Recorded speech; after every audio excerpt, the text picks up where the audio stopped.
आराध्य सतगुरु महाराज का प्रवचन महर्षि में ही उपदेशामृत से। शीर्षक उस अव्यक्त का ध्यान कैसे होगा। बंदौ गुरुपद कंज कृपा सिंधु नर रूप हरि महामोहतम पुंज जासु वचन रवि करणी कर। प्यारे लोगों, आपको यह कल ही कहा जा चुका है कि संतमत सत्संग के द्वारा ईश्वर भक्ति का प्रचार होता है। तो ईश्वर स्वरूप के ज्ञान के बिना ईश्वर भक्ति किस काम के करने से होगी, इसका निर्णय नहीं हो सकेगा। इसलिए आज मैं इसी पर कहूँगा।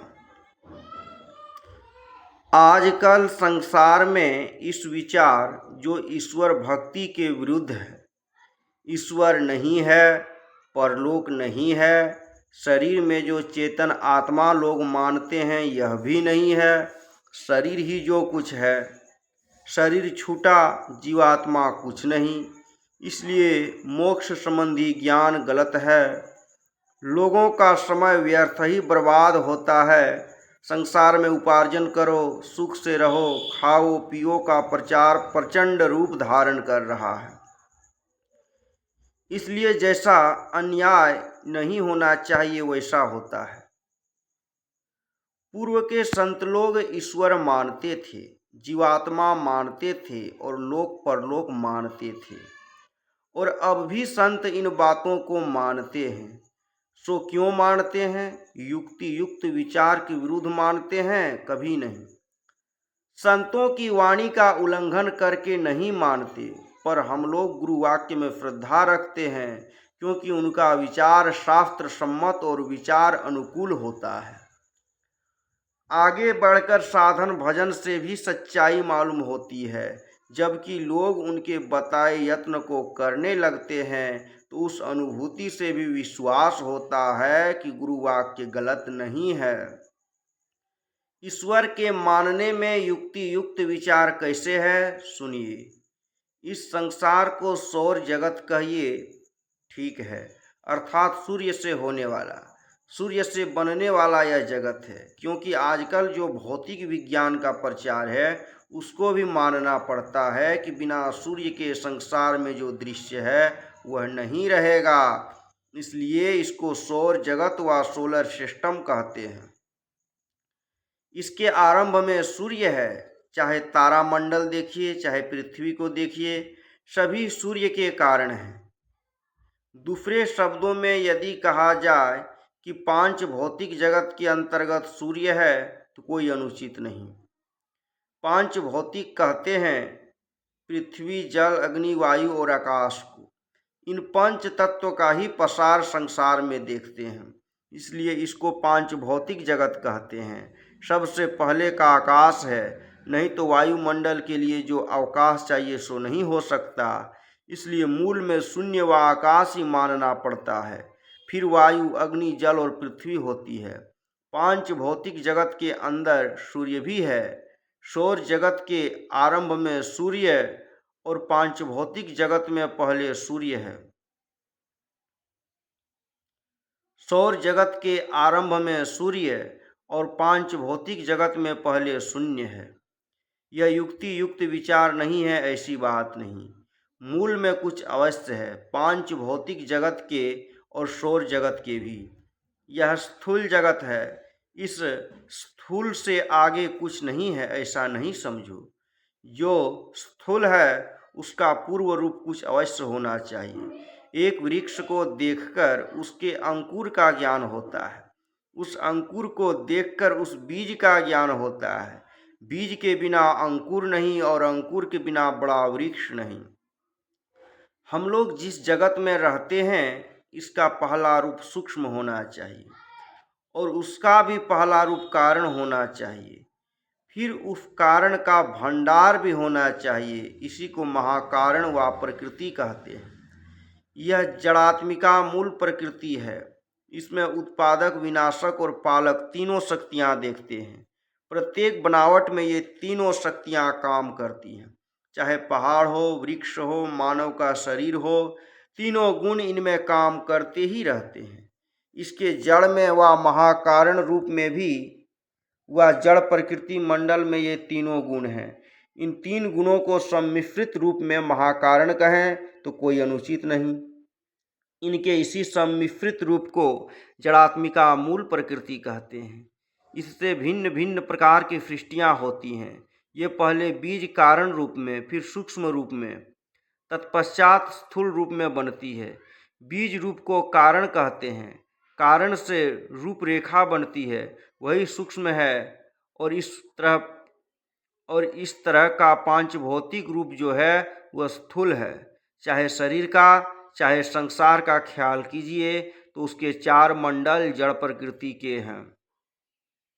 और शरीर में जो ज्ञानमय पदार्थ काम देखा जाता है, और शरीर में जो ज्ञानमय प्रत्यक्ष काम देखा जाता है, वह चेतन तत्व भी है।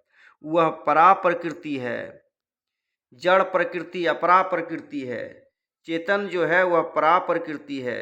चेतन प्रकृति भी अवश्य है, नहीं तो जड़ जड़ के मिलने से चेतन कैसे हो सकता है। इन्हीं दोनों प्रकृतियों से ईश्वर संसार की रचना करते हैं। दोनों प्रकृतियां ईश्वरकृत हैं। श्रीमद् भगवद गीता अध्याय 7 श्लोक 4 एवं 5 में भगवान श्री कृष्ण ने कहा है, भूमिरापो नलो वायु खम मनो बुद्धिरेव च अहंकार इत्यं मे भिन्ना प्रकृतिरष्टधा अपरेयमिति स्त्वन्यां प्रकृतिं विद्धि मे परां जीवभूतां महाबाहो येदं धारयते जगत्। हे अर्जुन, पृथ्वी, जल, अग्नि, वायु और आकाश तथा मन, बुद्धि और अहंकार, ऐसे ये 8 प्रकार से विभक्त हुई मेरी प्रकृति है। ये 8 प्रकार के भेदों वाली तो अपरा है, अर्थात मेरी जड़ प्रकृति है। और हे महाबाहो, इससे दूसरी को मेरी जीव रूपा परा अर्थात चेतन प्रकृति जान, जिससे यह संपूर्ण जगत धारण किया जाता है। ईश्वर किनको कहते हैं? संतों ने बताया कि वह अपरंपार शक्ति युक्त है, अपरंपार गुण युक्त, अपरंपार स्वरूप और आदि अंत रहित है। जैसे बाबा नानक कहते हैं, अलख अपार अगम अगोचरी नाति सुकाल न कर्मा जाति अजाति अजोनि संभव नाति सुभाव न भरमा। वह फलाने समय में हुआ सो नहीं, समय मानने पर तो सृष्टि हो गई। वह देश कालातीत पद है। तुलसीदास जी ने कहा है, सकल दृश्य निज उदर मेली सोई निद्रात जी जोगी सोई हरिपद अनुभवई परम सुख अतिशय द्वैत वियोगी शोक मोह भय हरफ दिवस निशि देश काल तह नाही तुलसीदास ही दशाहीन संशय निर्मूल न जाहि। विनय पत्रिका। परमात्मा स्वरूप अलख, अपार, अगम और अगोचर है। हम लोग क्यों मानते हैं? संतवाणी में है तो है। संसार की सभी चीज़ों को अंत सहित देखते हैं। सारे शांतों के पार में यानी सब शांतों को मिलाकर एक महामंडल बना लिया जाए तो भी वह शांत ही होगा, अनंत नहीं। सारे शांतों को मिलाकर अनंत हो संभव नहीं। सबसे परे अनंत है, उसका आदि अंत नहीं है। संतवाणी को पढ़ने से यही ज्ञात होता है। राम स्वरूप तुम्हार वचन अगोचर बुद्धि पर अविगत यकथ अपार नेति नेति नित निगम कहा। गोस्वामी तुलसीदास जी ने भी अपार कहा है और एक अपार सत्ता अवश्य है। विचार के अनुकूल भी इसको मानना जरूरी हो जाता है, नहीं तो इसका जवाब होना चाहिए कि सारे शांतों के पार में क्या होगा। सारे शांतों के पार में अनंत अवश्य है। अनंत क्या है? अनंत के परे कुछ नहीं हो सकता और न उसका आधार कुछ हो सकता है। सभी कुछ उसी के आधार पर है। वह क्या व्यक्ति रूप में है? वह न व्यक्ति रूप में है और न व्यक्त रूप में। व्यक्ति होने से इंद्रिय गोचर होना चाहिए, व्यक्त होने से इंद्रिय गोचर होना चाहिए और व्यक्ति होने से अंग प्रत्यंग होना चाहिए, सो नहीं है। संतों की वाणी में, उपनिषद की वाणी में यह अवश्य है और युक्ति युक्त भी है। वायुर्यथको भुवनम प्रविष्टो रूपम रूपम प्रतिरूपो बभूव एकस्तथा सर्वभूतांतरात्मा रूपम रूपम प्रतिरूपो बहिश्च। ईश्वर सब में व्यापक होते हुए सबसे बाहर में भी है, इसलिए हम लोग ईश्वर की स्थिति मानते हैं। वह है अवश्य, सबके मूल में ईश्वर ही है। कुछ होने के लिए अवकाश चाहिए, सबके होने के लिए वह परमात्मा ही परमाकाश है। मंडल ब्राह्मणोपनिषद में लिखा है, अनिर्वचनीय ज्योति ही सर्वव्यापकम निरतिशयानंद लक्षणम परमाकाशम और नभशतकोटि अमित अवकाशा। गोस्वामी तुलसीदास जी ने कहा है। उसको कोई ज्ञानवान नहीं माने तो ज्ञान शक्ति का कहाँ से विकास होता है, ठिकाना नहीं रह जाएगा। वो ईश्वर सब ज्ञान और सब शक्ति का मूल है। लोग प्रश्न करते हैं कि ईश्वर ने सृष्टि क्यों की। गुरु महाराज कहते थे कि तुम जिस काम को करते हो उस काम का कारण तुम ही ठीक ठीक बता सकते हो, दूसरा कोई जवाब नहीं दे सकेगा। उसी तरह ईश्वर ने सृष्टि क्यों की, उनसे पूछो, वही ठीक ठीक जवाब दे सकते हैं। आप भी ईश्वर से जाकर पूछिए अगर शक्ति है। संतों ने विशेष क्या किया है, उस तक पहुंचने का यत्न बताया है। जो इस यत्न को बताते हैं वे ही गुरु होते हैं। उनके बताए अनुकूल चलने पर ईश्वर तक पहुंचा जाता है। जो कोई जानना चाहे उनसे जाकर पूछे। जो ईश्वर अनंत स्वरूप है वह बुद्धि की माप में आ जाए संभव नहीं। ईश्वर से ही उत्तर पूछो, मनुष्य से नहीं पूछो। जो कहता है कि ईश्वर नहीं है वह एक अनादि अनंत को नहीं मानता है। ईश्वर की स्थिति पूर्व के ऋषि के विचार के अनुकूल है, आधुनिक संत के अनुकूल है और विचार में भी जचता है। इससे हम लोग विश्वास करते हैं कि ईश्वर है। जो परम सत्ता अर्थात ईश्वर है उससे बाहर कोई नहीं हो सकता। जिससे कोई बाहर नहीं हो सकता वह उसके अंदर रहेगा, उसके अधिकार में रहेगा, इसलिए वह उसका ईश्वर है। मन के अंदाज की बात नहीं, स्थिति भर का ज्ञान अवश्य होता है। ऐसा व वैसा कैसा है यह नहीं बताया जा सकता। गोस्वामी तुलसीदास जी ने कहा है, निरुपम न उपमा आन राम समान राम निगम कहे। अपने जैसा वह आप ही है। ईश्वर का ज्ञान जिसको जब ऐसा होता है तब वह समझता है कि ईश्वर की भक्ति भजन सेवा किस काम के करने से होगी। संतों ने निर्णय दिया है कि ध्यान करो, उपासना के लिए ध्यान बताते हैं। लोग पूछते हैं कि उस अव्यक्त का ध्यान कैसे होगा। संतों ने कहा जो ईश्वर अनादि अनंत है वह सर्वव्यापक है कि नहीं, वह सर्वव्यापक है। सर्वव्यापक होने से सब में है, सब रूपों में व्यापक होने के कारण सभी रूप उसी के हैं। सब रूप उसके हैं लेकिन वह रूप नहीं है। एक शरीर में रहने के कारण तुम उस शरीर को अपना रूप कहते हो। जो सब में है वह सब रूप उसके क्यों नहीं होंगे। तुम शरीर हो व उसके अंदर रहने वाली चेतन आत्मा हो। तुम शरीर नहीं चेतन आत्मा हो। ईश्वर एक शरीर में अंतःकरण युक्त होकर जीव रूप संज्ञा धारण करता है, वही आप हो।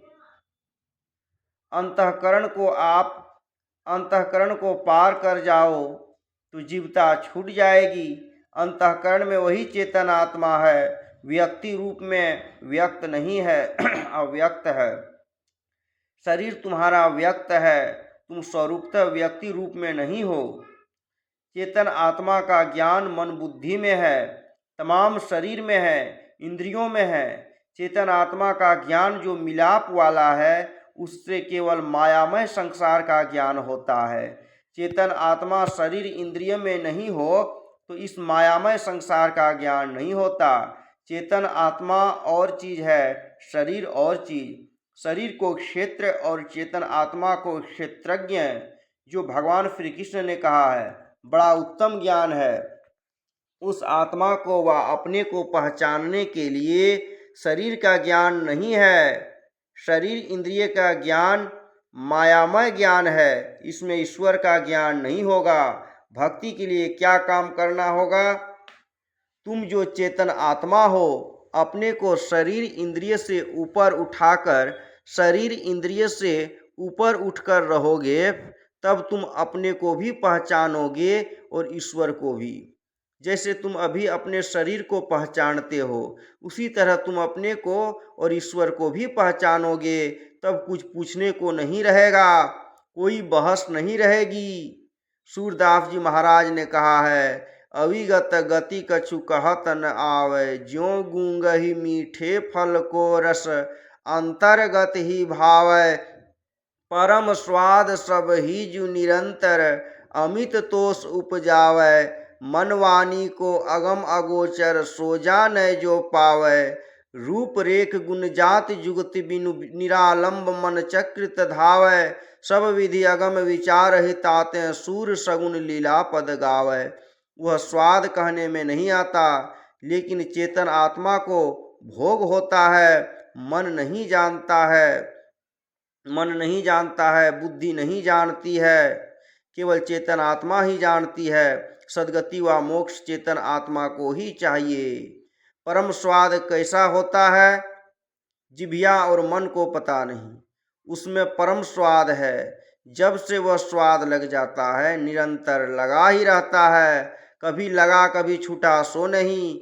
चाहे जगे रहो चाहे सोए रहो, उस स्वाद से वंचित नहीं रहोगे। उसमें ऐसा भी नहीं होता कि संतुष्टि छूट गई और भी चाहिए। उसमें पूरी संतुष्टि होती है। मन वाणी को अगम अगोचर, सो जानै जो पावै। संत वाणी को समझना चाहिए। जो संतों का संग नहीं करते, वे ठीक ठीक संत वाणी का अर्थ नहीं जानते। उनका किया हुआ संत वाणी का अर्थ गलत होता है। जिनको संत वाणी के अनुकूल साधन नहीं, जिनको पारिभाषिक शब्द का ज्ञान नहीं, वे संत वाणी को नहीं जान सकते। श्री सद्गुरु महाराज की जय।